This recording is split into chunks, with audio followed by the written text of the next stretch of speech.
Support for the Six Pack comes from Beer Scholar. If you love great beer and want to learn all about it, or if you want to add rocket fuel to your beer career, with online courses for the Certified Beer Server Test, the Certified Cicerone Exam, and even a high-level coaching program for the ridiculously difficult Level 3 Advanced Cicerone Exam, Beer Scholar has got your back at every level of beer knowledge and training. When you enroll in a Beer Scholar course, you get video lessons that track the entire syllabus, weekly beer tastings and Q&A sessions, loads of practice tests, and much more.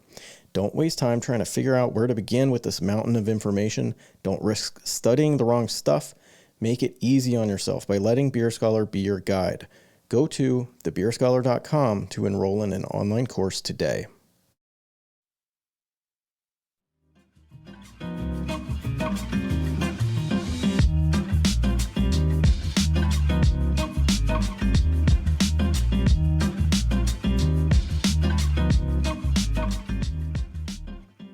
All right, welcome to the Beer Scholar Six Pack, where we discuss 6 quick links, topics, or current events, mostly about beer.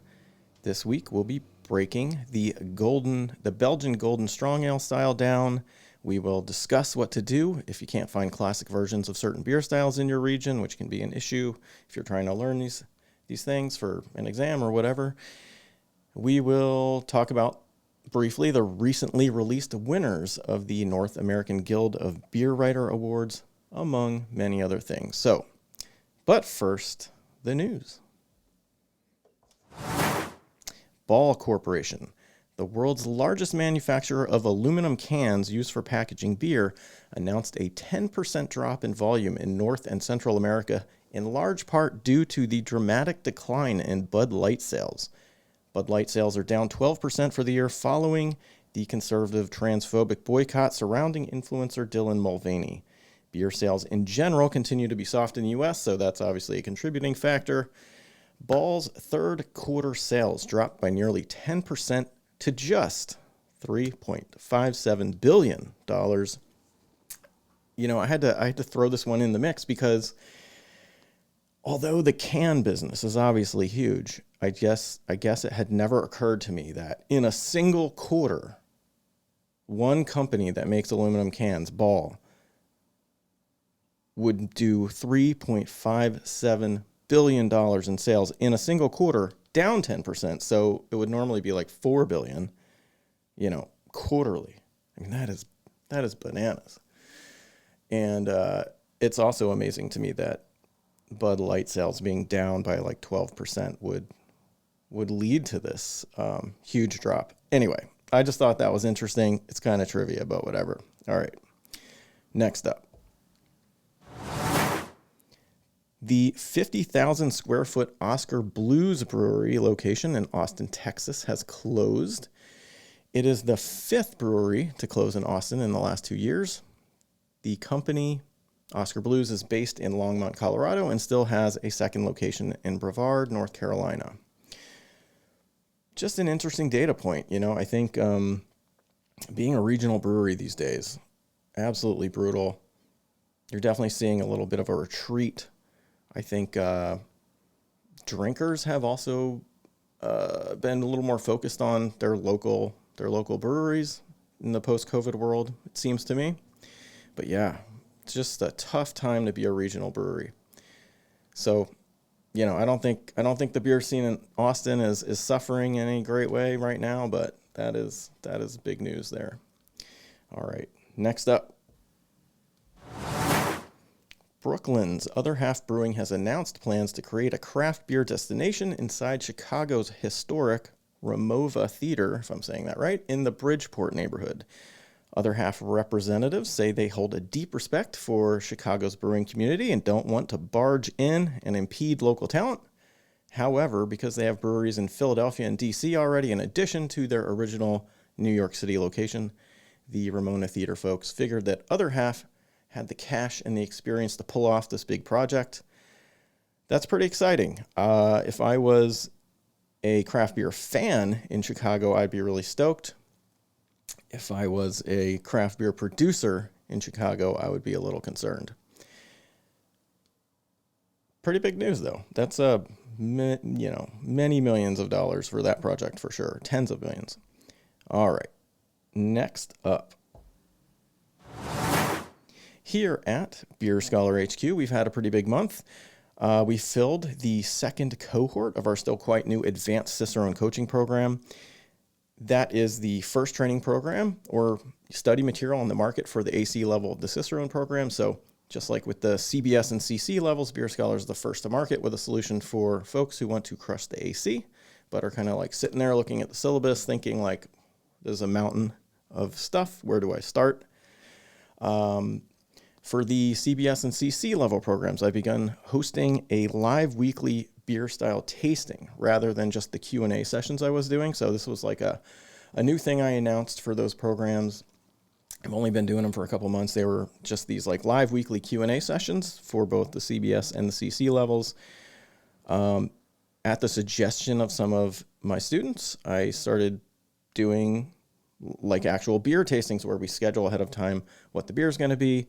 Folks bring them to the tasting, and the very first time we did it, it was a real hit. So I'm definitely going to keep doing that. It was super awesome. The first live weekly tasting was last week. That was a fest beer, had the biggest attendance of any live Q&A session I've done for those courses. So awesome. Since I know some of you listening will be my students, you've received emails about this and everything, but the upcoming beer styles we'll be tasting and breaking down together through the end of the year are triple, Flanders Red, Doppelbock, Barley Wine, Imperial Stout, Belgian Dark Strong Ale, and any holiday beer. It's wintertime, so, we're going to go big, keep it strong, keep it mostly dark, and, if you want to get in on these tastings and Q&A sessions, get enrolled in a Beer Scholar course, the CC course, which also comes with the CBS course. So if you need to do them both, you can get them both done. And finally, other big news for me, at least, for Beer Scholar HQ here. You're listening to the first ever 6-pack podcast episode. My hope is to start doing these probably like every other week to start the 6-pack newsletter. I've gotten so much positive feedback from you all about it. It's other than people passing their exams and kind of like giving me, little sort of testimonials and thanking me and stuff. The other thing that I hear the most from the general community is how much folks love the 6-pack newsletter. And it does have like 6,000 subscribers. I mean, it's kind of amazing. I've gotten lots of great feedback from it.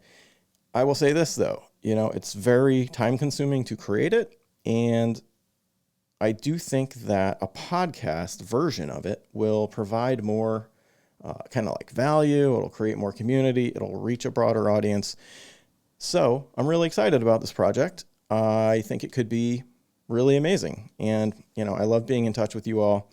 So please feel free to reach out to me if you have any thoughts or questions about like what I do, about this podcast, about my Beer Scholar courses, or like life, the universe, and everything.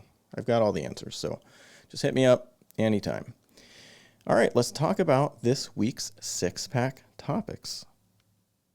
All these sound effects and things, they're new. Some of them are really, really goofy, just FYI. I kind of like that. I'm down with goofy. We'll see how it goes. I also pre-recorded some ads here, so you can just gotta live with that. You're gonna hear about my courses. It is what it is. If you're in the beer industry and want better paying gigs at cool companies with great cultures, better benefits, and more opportunities to really do the work you want to be doing, then you need to up your beer game. Beer Scholar is the quickest and easiest way to prep for the Cicerone exams. Everything you need to know is already organized, ready for you to learn. Plus, you'll show up on test day knowing exactly what's on the exam. Because Beer Scholar doesn't just teach beer info, they also teach how to beat the test.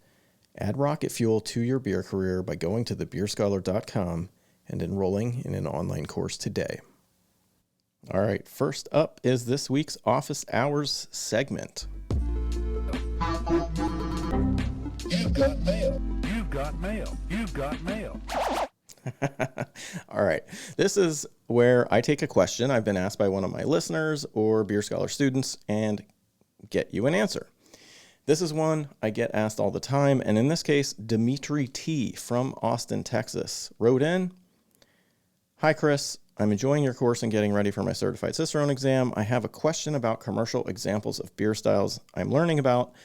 I live in Austin, Texas, and I'm pretty familiar with the local craft beer scene, but I can't find many of the more widely recognized brands in Texas. Do you think brews from local breweries like Jester King, Live Oak, Celis, Real Ale, Zilker, and other relatively small breweries are valid commercial examples of BJCP listed beer styles? So essentially, Dimitri is asking, what should you do if you can't find the BJCP listed commercial examples of classic styles in your local area? This is obviously a big issue for someone who's studying for a Cicerone exam or otherwise trying to learn about classic styles. And so first of all, just know that pretty much everyone faces this issue. All beer scenes are quite regional. You're not alone in struggling to find BJCP listed commercial examples of beers, especially fresh versions, right? It's like, even if you can go to the store and find a bunch of, say, English bitters, are they going to be fresh? Probably not. For instance, for me, I just bought this little box set of Samuel Smith beers that they released for the holidays because I know that they create, unless this shop had it in storage all year and pulled it back out, they're relatively fresh. And that's one of the only ways I feel like I'm going to be guaranteed to get fresh beer from England is if it's some kind of special release like that I know is seasonal. So finding these beers can be a challenge, but finding fresh ones that are decent examples, that can be even harder. So anyway, beware, of course, that brewers label their beer however they want, right? And generally do not do like what we would call brewing to style. Craft beers, they're often, but not always, but often, especially in the US, they're much bolder than the classic versions that they're named after or labeled as. One style I find this pretty consistent in the US is Schwarzbier. Almost every time I buy a Schwarzbier from an American brewery, something labeled Schwarzbier, it's almost like a porter more than it is like this crushable poolside kind of beer, which is what it is if you have like a Kostricher from Germany, right? So, my advice is talk to local certified Cicerones or even, higher level folks if you can find them. Ask them which local breweries and beers are making beer that is similar to the BJCP listed classic commercial examples. They should know because they already studied for these exams and probably have a pretty good beat on that. You can definitely find those folks, working at top level breweries or tap rooms, or you can go to the Cicerone website and check their directory. Also, taste local beers that claim to be classic versions and do so in a focused manner, though. Taste them in a focused manner while reading the BJCP guidelines, right? Put a BJCP guidelines app on your phone and fire that up while you're being sort of thoughtful and focused as you try that beer. And as you're doing that, note where the beer matches what the BJCP says and note how they're different, right? This is a great way to learn and study, right? To learn these styles. So, of course, it's very helpful to actually have one of the listed styles in the BJCP guidelines because those are the ones that they've sort of called out as the most classic versions, but they can't list all of them, right? They can't taste every beer in America or the world and list all of the ones that kind of fit the bill.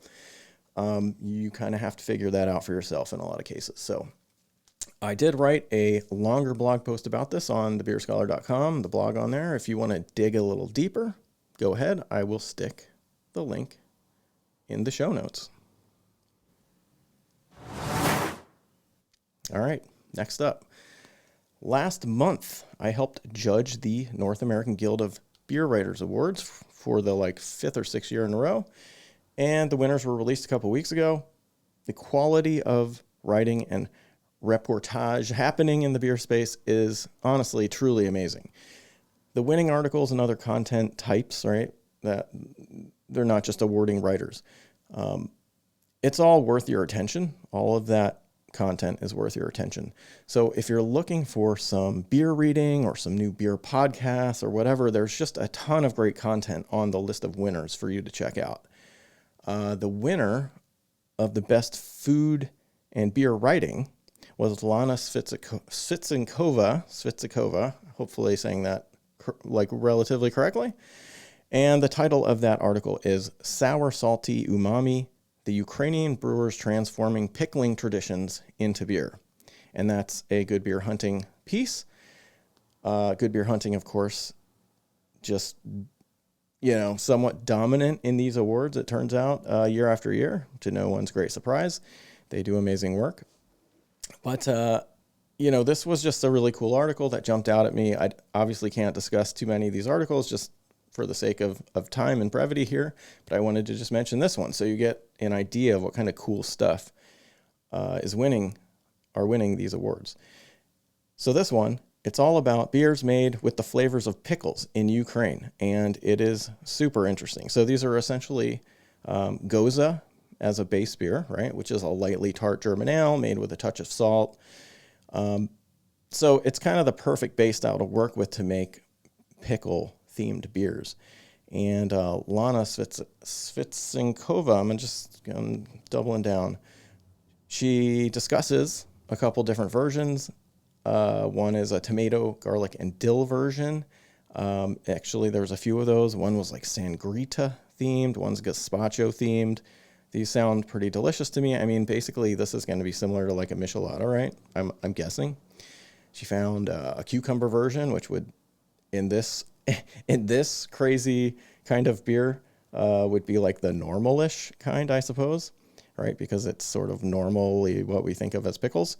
But she also found a cabbage sauerkraut version, a pico de gallo version, a borscht version, and several others. So some really interesting stuff going on in Ukraine around beers with some pickle, theme to them. And this was one great line from the piece. You might think that beers like these are designed as provocations, as a challenge to be met by only the most fervent of beer drinkers. But these pickle beers also have an unusual ability to connect with those who don't otherwise drink beer, perhaps because their flavors are often recognizable and in some cases push the nostalgia button. And that really jumped out at me. It's just so right on. Familiar aromas and flavors really have the ability to take you to other places in like an instant, right? To push that nostalgia button, to bring up a flood of emotion even, right? In a way that our other senses just do not. So that's just one interesting article in a C of the NAGBW Awards, the North American Guild of Beer Writer Awards this year. I highly recommend that you go check out the full list of winners. I will link to it in the show notes. Alrighty, what is next? All right, welcome to the Style of the Week. In this I have a good intro for this that I want to definitely use. All right, here we go. Let's talk about beer styles. That like robot TikTok voice makes me laugh every time. So, okay, welcome to the Style of the Week. In this segment of the Six Pack, we taste and quickly break down a classic beer style and discuss its defining features. We talk about any special ingredients and brewing techniques used to make it, and we learn some new sensory descriptors for it.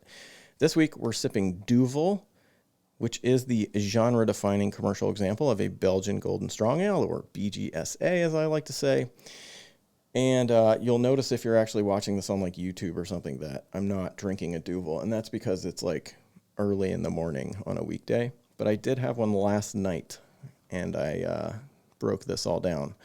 So, Duvel was created by Mort Gat Brewing in Belgium. They gave it the name Duvel, meaning devil, because it's so dangerously drinkable. For an 8.5% ABV beer, at least this example.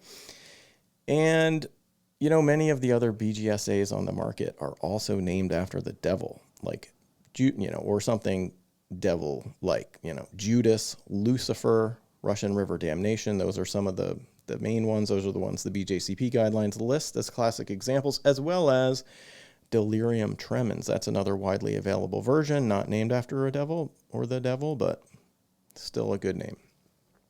So Duvel is made in the typical manner for the style. It is all Pilsner malt, which is the palest base malt, plus a substantial amount of sugar to keep the body light while adding lots of ethanol. So I'm not going to dig too deep here on all these little elements, but alcohol or ethanol has a lower specific gravity than even water. So if you use sugar in a beer that ferments into pure ethanol, doesn't come with all those additional proteins and other compounds that malted barley comes with, then, malted barley, when you ferment that, there's some stuff left behind that creates body in the beer. But if you just use pure sugar, throw some pure sugar in there, then you're going to get a lighter body, more alcohol, causing that lighter body, that perception of lighter body. So anyway, so it's made with Pilsner malt, the palest base malt, plus a substantial amount of sugar to keep the body light while adding lots of ethanol. It's going to be made with continental hops, aka European noble type of hops, such as Hallertau or Spalt or Tettnang, maybe Czech Saaz, but and maybe not one of those exact hops, right? But some sort of similar continental hops. That's what we mean when we say continental hops. It's going to be fermented with a Belgian ale yeast strain that produces copious amounts of fruity esters and spicy phenols. Not all ale yeast makes spicy phenols, right? Mostly only the Belgian ones and the German wheat ale ones. So, Belgian ales are typically yeast driven in their flavor profiles, right? So every sort of regional type of beer is driven by some other ingredient or flavor profile. Generally speaking, most Belgian ales are driven by yeast, by flavors created by yeast, which is almost like just the opposite of say, the German lager scene, right? That's the whole point there, is for the yeast to get out of the way and let malt or hops shine. So a little bit of a different approach to beer making here. So it's usually going to be brewed with fairly soft brewing water, meaning that the water's not going to have a lot of minerals in it. We'll talk about why that matters shortly. And no spices are added to Duvel. That's not considered traditional for the BGSA style. So the BJCP style guidelines say this about BGSA as the overall impression. It is, quote, a very pale, highly attenuated, strong Belgian ale that is more fruity and hoppy than spicy. It is complex and delicate, has a dry finish, light body, and high carbonation, accentuates the yeast and hop character, sparkling carbonation and effervescent, forming a rocky white head. All right, so when talking about this beer, when talking about Belgian Golden Strong Ale and Duvel, let's just start from the top. So first up is appearance. Duvel is a very, very pale gold or even straw color, which fits the SRM range in the BJCP guidelines, which is 3 to 6 degrees SRM. SRM means standard reference model, and it is a scale of light absorption, essentially. A 3 SRM is straw colored, so that's, just a touch of yellow, but not very deeply colored at all. Whereas 6 would be a sort of deep gold, not quite yet leaning into amber, but a deep gold. And so what other elements of appearance are there, right? So color is the first thing that always jumps out when you're asked to describe a beer's appearance, but what else is there? So Duvel has what we would call brilliant clarity, meaning it's about as clear as it could possibly be. You can see right through it. There's no haziness at all. The BJCP guidelines say good clarity is okay, which would mean that there could be just the very slightest bit of haze, like a hardly noticeable amount. That would be fine, and it's the kind of thing you might only notice if you're doing some nerdy beer judgy stuff like we're doing. Other elements of appearance. So the foamy head color is white, right? Head color can range from white to tan. In this case, it's white. It is huge and persistent for Belgian Golden Strong Ales, generally speaking. It should be huge and persistent, the head. And as it recedes, it becomes rocky, meaning that rather than just dissipating and disappearing or becoming like a thin, flat layer of bubbles, for Belgian Golden Strong Ales like Duvel, the head will last a really long time, and it will form these little rocky like hills and valleys. And so that is, a serious amount of very dense foam. And it's something that you often see with a lot of great Belgian ales that you don't see in a lot of other beers. Another thing about the head here, it leaves lacing behind in the glass. So, as the head recedes and as you drink the beer, you're going to see this lacing form around the inside of the glass. And that is, of course, only going to happen if you have a properly clean glass, or as the Cicerone program would call it, a beer clean glass. I don't know if they made that term up or not, actually, but I do think it's goofy as hell. And it makes me smile, but it does also get the point across. So yes, beer clean glassware, very important. All right, let's talk about aroma. So the generic descriptors in the BJCP guidelines are, quote, fruity esters, herbal hops, and peppery alcohol. They also mention pear. They mention the word perfumey.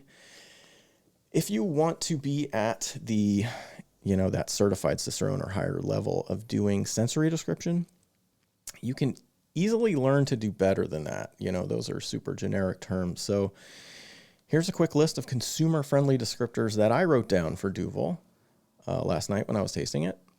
So 1, uncooked bread dough. 2, freshly sliced Basque pear. 3, let's talk about where these each come from. So uncooked bread dough, that's going to be a result of the malt, right? So it's this all Pilsner malt. Uncooked bread dough is, the aroma I'm getting from all this very pale Pilsner base malt. Freshly sliced Basque pear, that's going to be a fruity ester made by the yeast, produced by the yeast. And, so-called palm fruit esters are super common in Belgian Golden Strong Ale. So we're talking about, apple and pear type of aromas. So, but being evocative, freshly sliced Basque pear, that is a lot more evocative and interesting as a descriptor, I think, than just saying palm fruit or just pear. Certainly much better than saying fruity esters. So, okay, moving on. Cracked black peppercorn. All right, so this one's interesting. I think in this case, a lot of that is coming from the yeast, right? It's a yeast that produces phenols. We already mentioned that. That's common in Belgian ales. Phenols are typically described as like spicy, right? In this case, I think black peppercorn.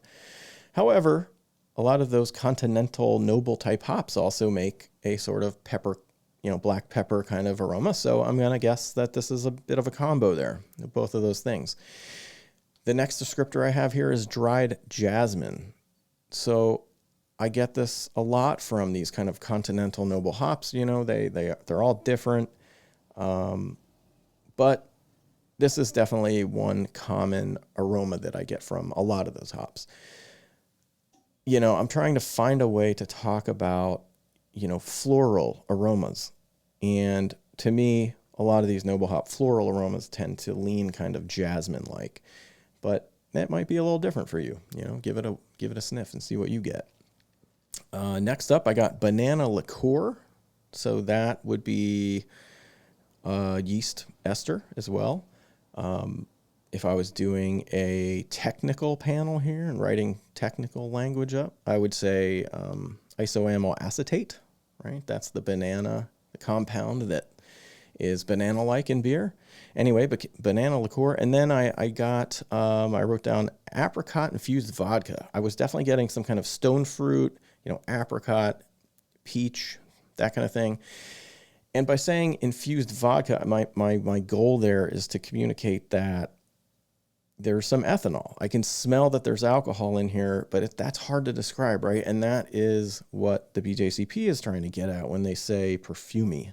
But perfumey, again, to me, I actually, when it comes to ethanol, trying to describe ethanol, it's actually a real challenge. So perfumey isn't so bad, even though it comes across as quite generic. I just came up with this alternate way to do it here, in this case at least, which is to say apricot-infused vodka. But you could definitely, perfumey, if you said like perfumey ethanol, or alcohol or something, that might be okay.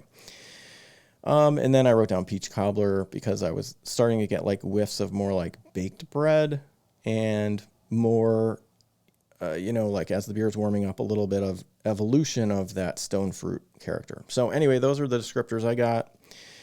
Uncooked bread dough, freshly sliced Bosque pear, cracked black peppercorn, dried jasmine, banana liqueur, apricot infused vodka, and peach cobbler. So now that we've looked at the beer, we've smelled the beer, now we're going to actually put it in our mouths.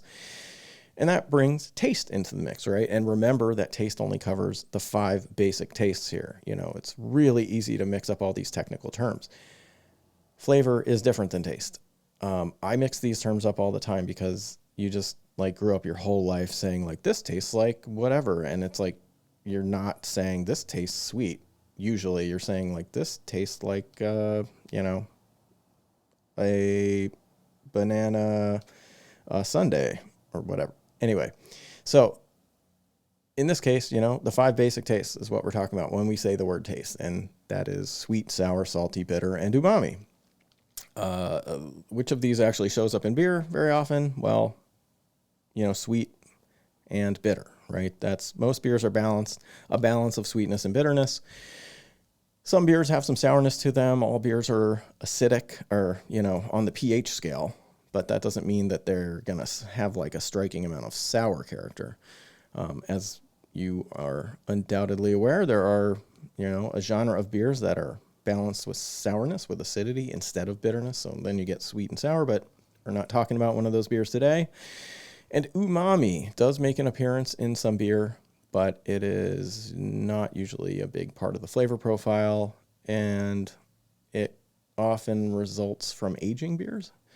So normally we want to drink beer fresh. Anyway, let's move on. So flavor, right, on the other hand, is a combination of taste and aroma, right? So it's important to be technical when talking about aroma versus taste versus flavor. That's why I'm doing this. That's why I'm like spending a minute to say that. Anyway, in a lot of cases, the flavor is going to largely match what you experience in a beer's aroma, right? But that's not always the case. There's usually at least some difference. So some additional flavors I got from Duvel when I tasted it included a touch of like Meyer lemon, right? Which is, and the reason I'm using that descriptor is because I'm trying to bring in sweetness. So a Meyer lemon is basically like a sweet kind of lemon. It's a special kind of lemon that's kind of sweet instead of being so like bracingly acidic. So as I'm tasting Duvel, I'm getting like a little bit of citrus and sweetness, and it's reminding me of Meyer lemon.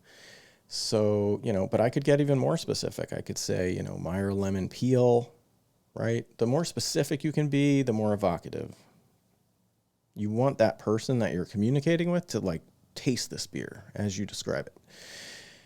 And so, I am trying to bring in elements of taste here. So then I also got one that doesn't really bring in so much element of taste, but fresh baked baguette. So that's different from that uncooked dough that I was getting in the aroma. This is more of a baked bread. So just, slightly different. Once you've got the beer in your mouth, you're experiencing all these other things. You're experiencing the balance. So in this case, Belgian Golden Strong Ale, the balance definitely leans slightly bitter. The perception of the balance and the taste leaning kind of bitter, right? Because bitterness is also a taste, right? Is accentuated in the case of Belgian Golden Strong Ale by the dryness of the beer. This is a very highly attenuated beer, meaning there's very little residual sugar left in it. The yeast has really processed most of the sugars. And so that leads to this beer being perceived as extremely dry. And so your perception of the bitterness for this beer is going to be kind of relatively high for a beer that has just 22 to 35 IBUs, or bitterness units, from isomerized hop alpha acids. That's the range that the BJCP says this beer style should have, between 22 and 35 IBUs. That's not that high, right? If this beer had more body to it, wasn't quite as bitter, had more sweetness, you wouldn't perceive it to be a bitter-leaning beer, potentially, right? Because that's not a huge level of IBU. So an important thing that we always hammer away at when we do beer education is that there's a really big difference. IBU essentially doesn't tell you anything, right? It's a balance. It's an interplay of sweetness and bitterness. That's what matters. That's what creates your perception of how bitter the beer is, not the IBU count. So just keep that in mind whenever you're tasting beer. All right, next up, we're talking mouthfeel. This is the physical sensation of the beer in your mouth. So, we've already been bleeding into this when we're talking about it being dry and all that. So this, despite being so dry though, this beer still comes across as having like a medium low body. It doesn't come across as watery at all. It is very crushable, this beer. It is not a sipper, right? When you are handed a beer that's 8.5% alcohol, you're generally thinking this is going to be a sipper, right? This is going to be like a big stout or like I guess a lot of hazy IPAs these days, double hazy IPAs are in that range too. And they also are mostly not sippers, right? They're pretty crushable. But that is what makes this such a dangerously drinkable style of beer is this crushability, even despite this huge alcohol content of between 7.5 to 10.5% ABV. That is the range that the BJCP guidelines say this style can have, 7.5 to 10.5% ABV. And yet this beer style, Belgian Golden Strong Ale, really drinks like a poolside kind of like summer beer, summer crusher, thanks to its light body, the very dry impression that it has, and that slightly bitter leaning balance. So it comes across as, just crisp enough and very kind of light on the palate. So the bitterness, it's not at all harsh, thanks to the sort of like buffering effect, if you will, of brewing this beer with, and maybe that's not the right language to use here, because there are technical uses for the term buffering when it comes to pH. But anyway, the effect of this fairly soft brewing water, right? This water that it's made with doesn't have a lot of minerality to it, which would generally lead to the hop bitterness being a little more sharp and pronounced. But because this beer is made with fairly soft water, that hop bitterness comes across as kind of softer. It's kind of like, famously, Czech premium pale lagers or Czech pilsners, the original pilsner, right? Pilsner Urquell, for instance, famously is made with extremely soft water. And the actual amount of hops they're using to make those beers is mind-blowing, considering how soft that hop character is when you're actually drinking the beer. It's a little bit true here too, although this style is not hop driven the way that Czech pale lagers are. So in this case, you're getting this fairly soft bitterness thanks to that soft water. So another mouthfeel element, right? I get just the slightest bit of alcohol warming in my throat from this beer. I would never guess that this was an 8.5% ABV beer in a blind tasting. If someone just handed me a glass and said, taste this beer and tell me what you think the ABV is, I would know that, I'd pick up pretty quickly that this is a Belgian ale. I'd probably pretty quickly guess this is, a Belgian blonde or a Belgian triple or a Belgian golden strong ale, or maybe I'd probably be able to narrow it down to some of those pale Belgian ales, but I would not, I don't think, ever guess that this was an 8.5% alcohol beer, because it's not boozy and it drinks so easy. It's just got the slightest bit of alcohol warming. When I drink a lot of 8.5% ABV beers, I find them to be quite throat warming, and this one not so much. So they're doing a very, very good job of managing this fermentation. Those peppery phenols from the yeast also add to the perception of dryness here. And so one other thing that would do that's like a really big deal and an important property of almost all beers, I don't know if I should pause and let you guess what it is. That's probably long enough. I'm talking about carbonation. So Belgian Golden Strong Ale, this style and Duvel, this particular beer, very, very highly carbonated.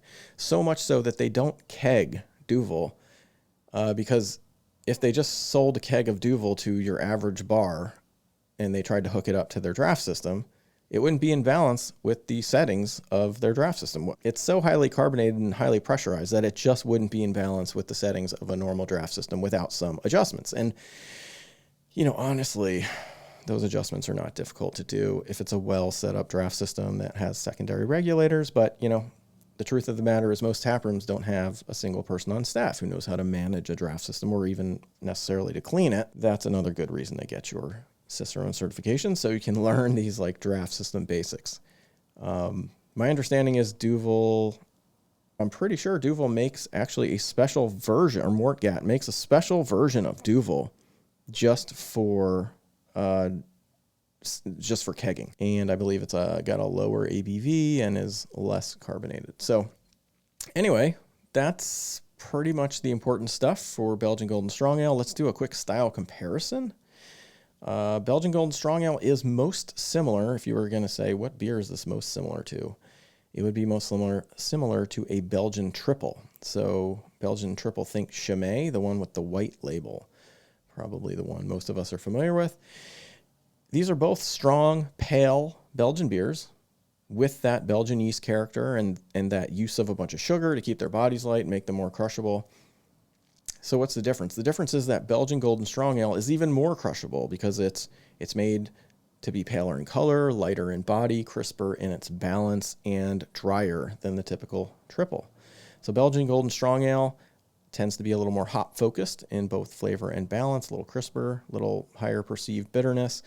It also tends to focus more on ester development from the yeast rather than phenol development, so more fruity than it is spicy, whereas a triple kind of tends to lean a little more spicy. So very similar beers, but the Belgian Golden Strong Ale is the more dangerously crushable of the two. And that is it for the style of the week. I think that's going to be potentially every week our by far longest segment of the six pack. Next, I saw a new anime show on Netflix the other day. It's called Captain Laserhawk, a Blood Dragon remix. And if that name alone doesn't make you immediately want to stream it, go watch the trailer, which is linked in the show description. It is full of surprise plot twists, frog, ninja assassins, and a lot of very creative art. Seriously, like some episodes of it are clearly done by like completely different artists with different tools. I mean, it's really the art of it is amazing. I took a pot gummy and I watched the entire series in a single evening. It's only like 6 episodes or something like that. So yeah, 10 out of 10 would recommend. It's a good one if you like anime and, like violent video game type stuff, which I think pretty much fits the bill. All right, next. Beer reporter legend. John Hall, also a friend of mine, so build him up there. He is a beer reporter legend. John Hall, he interviewed another legend, Randy Mosher, for an All About Beer podcast. It is titled, Randy Mosher Talks About Your Tasting Brain. So you are probably aware of Randy Mosher. He wrote the best sort of what I call, intro to beer type book on the market. It's called Tasting Beer. You almost certainly know about it. He's got a handful of other books out there as well. I believe I've read probably all of them, and they're great, really great. He's got a new one on the way, hoping to be released next year. It's called Your Tasting Brain, How It Works and How to Use It. It's going to be all about sensory science, which is something the beer industry and, people, general audience, I think, really, really need to know more about. There is just like not a perfect book out there about sensory science for beer geeks and Cicerone types. So until Randy Mosher's Your Tasting Brain book drops, this great All About Beer podcast is going to have to do ya. So one of the fun things Randy and John discuss is something that I've also thought a lot about, which is that some of the so-called off flavors we're taught to identify as Cicerones, and which we're told are bad, kind of like as a rule, like buttery diacetyl I'm thinking of here in particular. Well, buttery flavor, right? Surprise, surprise, it's not despised by the general public. And in some cases, it can be used purposely to make a beer more pastry-like by adding a touch of buttery flavor, to a stout. You might get like a bit of a pastry thing. And I'm not talking about like big sweet pastry stouts. I'm just talking about, generally adding a little butter flavor to any kind of beer can give you this like buttered bread kind of impression, right? Dr. Bill Simpson, the founder of Aroxa, which is the company that makes the flavor spikes people train with to learn sensory analysis, like if you're doing a Cicerone exam, you buy those little Aroxa kits. I mean, there's other companies that do it too, like Siebel. And you use those to learn like what diacetyl tastes like, what acetaldehyde tastes like, all these other things, right? Well, he's the founder of Aroxa. They make these spikes. He's a scientist. He's a complete badass. I took a week-long sensory course with him that he led in Chicago just like a month or so ago. And he is definitely a data guy. This guy's been tracking, he's got his own tasting team. He does this work for a living, right? He's got his own tasting team. He keeps all kinds of data. He also is very familiar with all the articles, scientific articles out there about this stuff. And he says that according to research, the general public has shown a statistical preference for beers with diacetyl in them as opposed to ones lacking it. So that's certainly very interesting stuff. I think, it just strikes me as immediately kind of true and obvious, right? Like you have these expectations. So first of all, like aroma and flavor, these are highly suggestible things, right? Like when you're sitting across from someone and they say, I get freshly sliced Bosque pear from this Duvel, you're drinking the Duvel too. You're almost always going to be like, oh yeah, I kind of get that. I get that too, right? I mean, it's super suggestible. So if you've been told for like years that all diacetyl is bad, butter flavor is bad, and there's a few styles where like a little bit's acceptable or whatever, but otherwise it's generally just bad, then you're going to always identify it as some kind of mistaken brewing or some kind of quality issue. It doesn't always have to be, right? It could be a decision the brewer's making purposely. Anyway, if you are interested in sensory science, I highly recommend that you pick up a new book by advanced Cicerone Mandy Naglich called How to Taste, A Guide to Discovering Flavor and Savoring Life. It is a great book. I'm reading it now. I feel like just the first few chapters have been really eye-opening in terms of understanding how we sense, smell, and taste. So yeah, great book. I recommend you give that podcast a listen. I recommend you pick up Mandy Naglich's How to Taste. They are both linked in the show notes. All right, next up. This is number 6 of the 6-pack. The Lithuanian basketball team. They were the bronze medal winners at the 1992 Olympics in Barcelona. They accepted their medals wearing Grateful Dead tie-dye shorts and t-shirts. That's true. The U.S. Dream Team that year, consisting of, all the greatest NBA players ever, like Michael Jordan, the whole gang, surprisingly won gold that year. Croatia won silver, and the Lithuanians defeated their previous colonial masters, the Russians, to take third. So pretty big deal there. So here's more, though. Independent but broke, Lithuania emerged from the fallen heap of the communist empire with no money to support a national basketball team.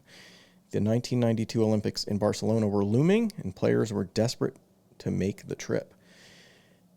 It was then that this Lithuanian guy and the Warriors' assistant coach went on a grassroots fundraiser in the Bay Area, that's San Francisco area, and Oakland.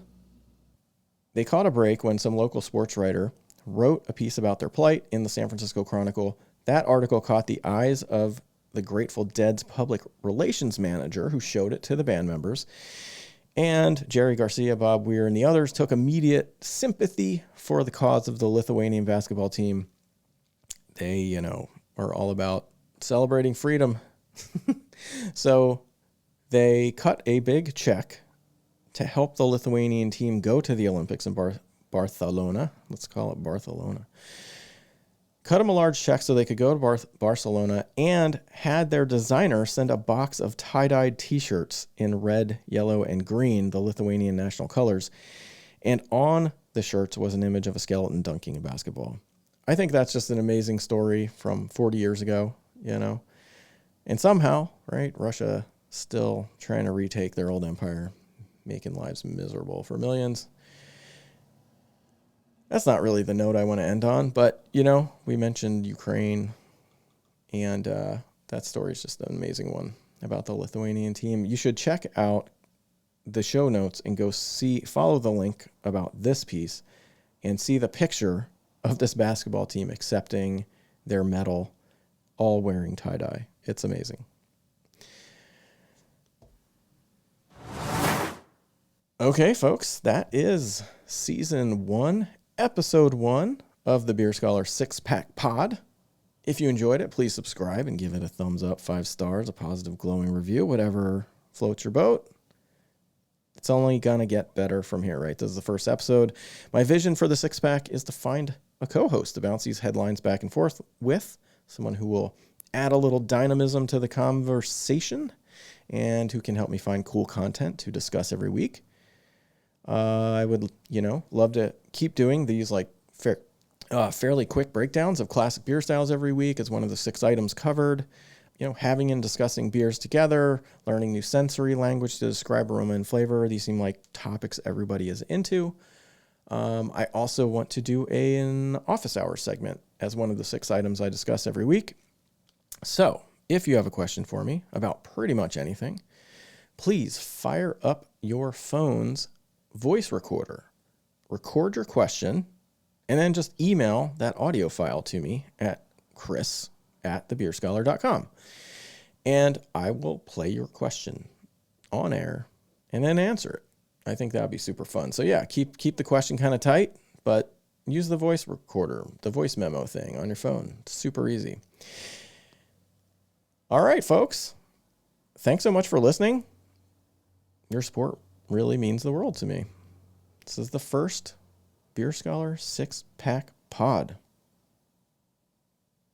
I'm gonna play you one more whoosh, one more little ad, and then some outro music. All right, thanks for hanging out, y'all. Hey, Chris here, founder of Beer Scholar. Back in 2014, I released the first ever study material on the market for the certified Cicerone exams because I had been in your shoes. I was looking at that skimpy syllabus, and I was frustrated trying to figure out exactly what to study and what depth of knowledge I needed to know everything to, and also just what's even on this test. What does it look like? So after muddling my way through and passing the exam, I wanted to make sure that you didn't have to struggle like I did. Within a year of releasing my first study material for the certified Cicerone exam, the pass rate jumped by nearly 20%. And yet, the pass rate for the certified Cicerone exam is lower than the pass rate of the bar exam for lawyers in every state in the U.S. There is a simple reason. Everyone who takes the bar exam enrolls in a prep course beforehand. My prep courses for the Cicerone exams are so effective that I offer every student in my certified and advanced courses a become a certified or advanced Cicerone or your money back guarantee. That may sound a little crazy, but that's how confident I am that I can help you easily crush your exam. Whether you want to learn all about beer because you're passionate about it, or you just want to add rocket fuel to your beer career, Beer Scholar can help you achieve your goals. Go to thebeerscholar.com and get enrolled today.